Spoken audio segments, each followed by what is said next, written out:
के संरक्षण में पल रहे गुंडे, माफिया, अपराधी, लुटेरे मेहरबानी करके या तो उत्तर प्रदेश छोड़ करके चले जाएं, और अगर उत्तर प्रदेश में रहेंगे तो फिर उनके लिए 2 जगह होंगी।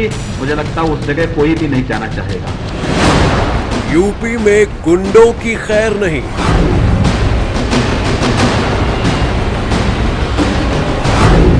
योगी का ऑपरेशन 90 मिनट्स।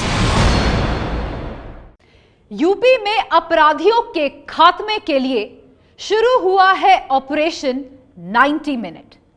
एंटी रोमियो मुहिम के बाद महिलाओं की हिफाजत के लिए पुलिस का नया हथियार है ऑपरेशन 90 मिनट। आखिर क्या है मुख्यमंत्री आदित्यनाथ योगी का ऑपरेशन 90 मिनट? आप भी देखिए।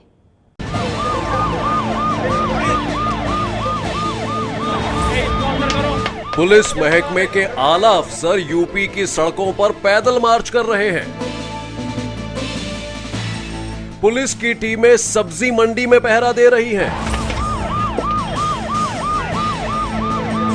शाम होते ही भीड़ भरे बाजारों में पुलिस ही पुलिस नजर आ रही है। तो परेशान करे तो पुलिस को तत्काल बताइएगा, ठीक है? हर जगह पुलिस एक्शन में नजर आ रही है।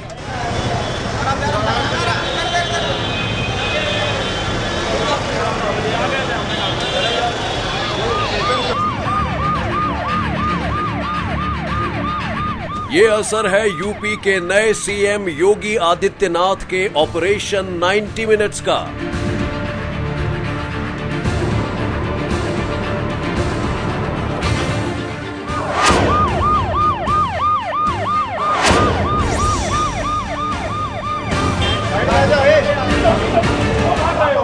सीएम योगी के ऑपरेशन 90 मिनट्स के बाद संतरी से लेकर बड़े बड़े अफसरों तक खलबली मची है।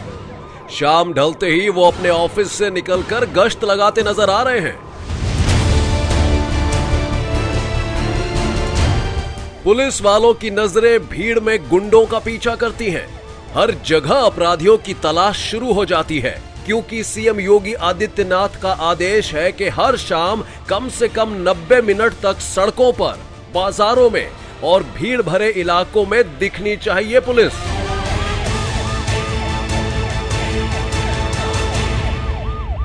सीएम के आदेश पर पूरे प्रदेश की पुलिस मुस्तैद है।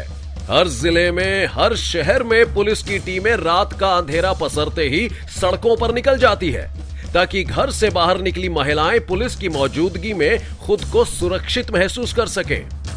कोई दिक्कत तो नहीं है? कोई छेड़खानी तो नहीं होती है?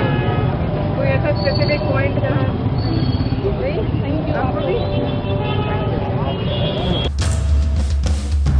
ये तस्वीरें यूपी की राजधानी लखनऊ की हैं। ऑपरेशन 90 मिनट्स के तहत अपने दल बल के साथ गश्त पर निकली लखनऊ की एसएसपी ने कई लड़कियों से बात की, साथ ही कई इलाकों में पैदल मार्च किया। कोई दिक्कत तो नहीं है? कोई छेड़खानी तो नहीं होती है? कोई ऐसा स्पेसिफिक पॉइंट जहाँ? इस मुहिम के 2 मकसद थे। पहला मकसद लड़कियों के दिल में सुरक्षा का भरोसा जगाना और दूसरा भीड़ में छिपे आपराधिक तत्वों के इरादों को नाकाम करना। महिलाओं की सेफ्टी और सिक्योरिटी के लिए जो एंटी रोमियो अभियान है वो भी इसका उद्देश्य है, ताकि पुलिस की विजिबिलिटी से एक मैसेज रहे कि पुलिस दिखाई दे और जो अपराधी या ईव टीजर्स टाइप के जो लड़के हैं जो ईव टीजिंग करते हैं उनमें एक डिटरेंस बनी रहे। और यदि कोई संदिग्ध लड़का या इस तरह का ग्रुप हमको दिखता है तो हम लोग उसको पूछताछ भी करते हैं। ऑपरेशन 90 मिनट्स के दौरान दिल्ली से सटे गाजियाबाद में भी पुलिस महकमे के तमाम आला अफसर कानून व्यवस्था का जायजा लेते नजर आए।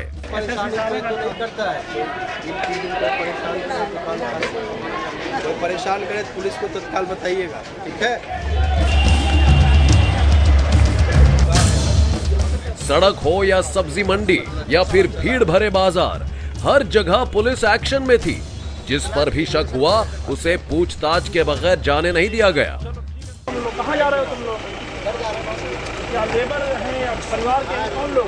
परिवार के अस्पताल जा रहे थे। अस्पताल मंडी से आ रहे हैं? नहीं, मंडी से आ रहे हैं। इस दौरान शराब के ठेकों तक पहुंच गई थी पुलिस की टीमें। क्यों भाग रहे हो? पैसा खर्च किए हो। पब्लिक को यह महसूस होना चाहिए कि पुलिस उनकी सुरक्षा के लिए है। शाम में जब लोग ऑफिस से आए और बाजार के लिए निकले, उनको महसूस हो कि बाजार सुरक्षित हो। कुछ ऐसा ही मंजर नोएडा में भी नजर आया। गश्त पर निकले नोएडा के एसपी, एएसपी और सीओ स्तर के अधिकारियों को देखकर सड़कों और बाजारों में खलबली मच गई। पुलिस की टीमें लगभग 90 मिनट तक सड़कों पर सक्रिय रही और इस दौरान कहीं अतिक्रमण हटाया गया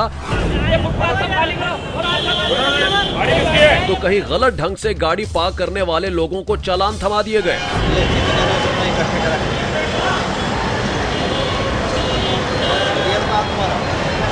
ये तकरीबन 1.5 से 2 घंटे का जो समय है, शाम का समय है, जिसमें भीड़ भाड़ वाले इलाके और अन्य इलाके जहाँ पे संवेदनशीलता है वहाँ पे ये मार्च किया जा रहा है।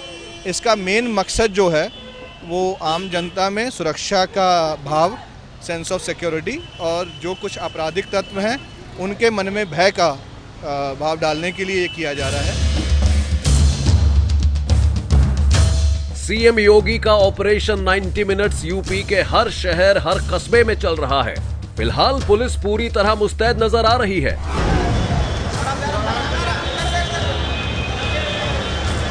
अगर ये मुहिम इसी तरह परवान चढ़ती रही तो यकीनन गुंडों के दिलों में खौफ जागेगा और महिलाओं के साथ साथ दूसरे लोग भी खुद को सुरक्षित महसूस कर सकेंगे।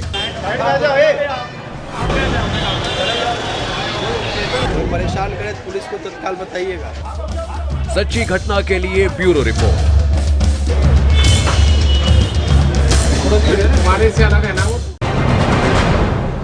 यूपी के ग्रेटर नोएडा में एक छात्र की मौत के बाद कोहराम मच गया।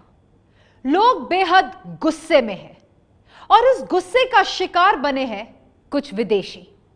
आखिर मौत और गुस्से की इस कहानी का पूरा सच क्या है? देखिए ये सच्ची घटना।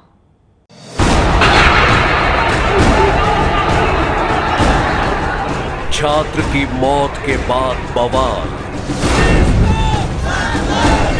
इंसाफ के लिए सड़कों पर मार्च।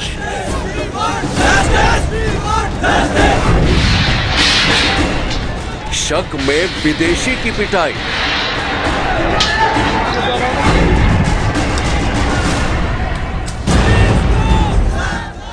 दहशत की ये कहानी दिल्ली से लगे ग्रेटर नोएडा की है,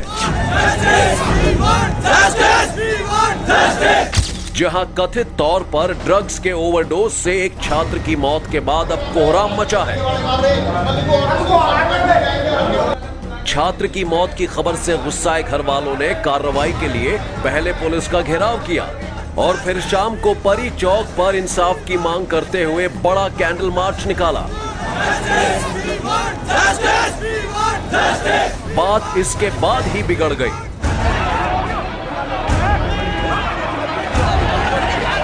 बताया जाता है कि 10वीं में पढ़ने वाले छात्र मनीष खारी की मौत से गुस्साई भीड़ ने कुछ कारों में तोड़फोड़ के बाद एक नाइजीरियाई पर हमला कर दिया, जिसे बमुश्किल बचाया जा सका। बाद में 2 और नाइजीरियाई छात्रों को पीटे जाने की भी खबर आई। इसके बाद पुलिस ने मोर्चा संभाला और हंगामा कर रहे लोगों को किसी तरह अलग थलग किया।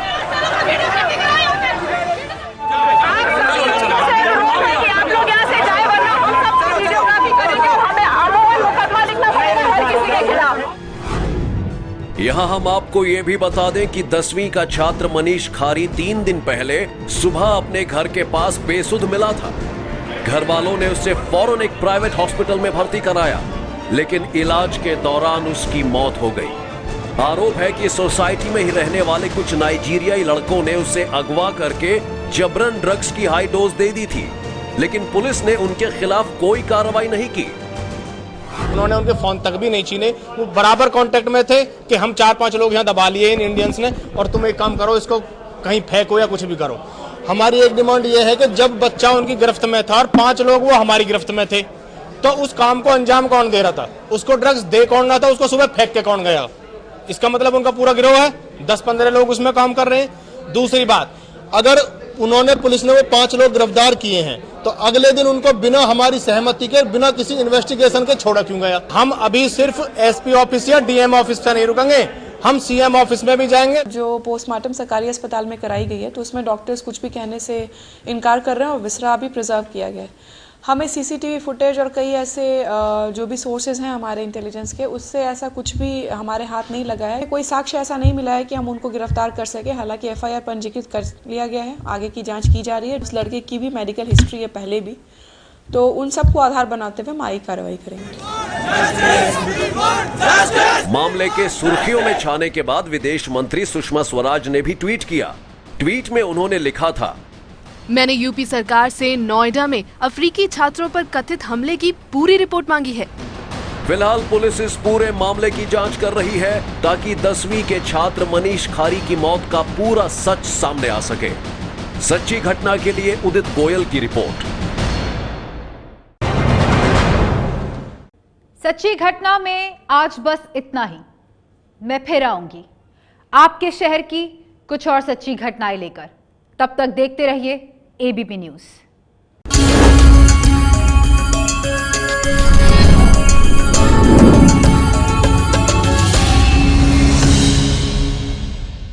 ये है एबीपी न्यूज, आपको रखे आगे।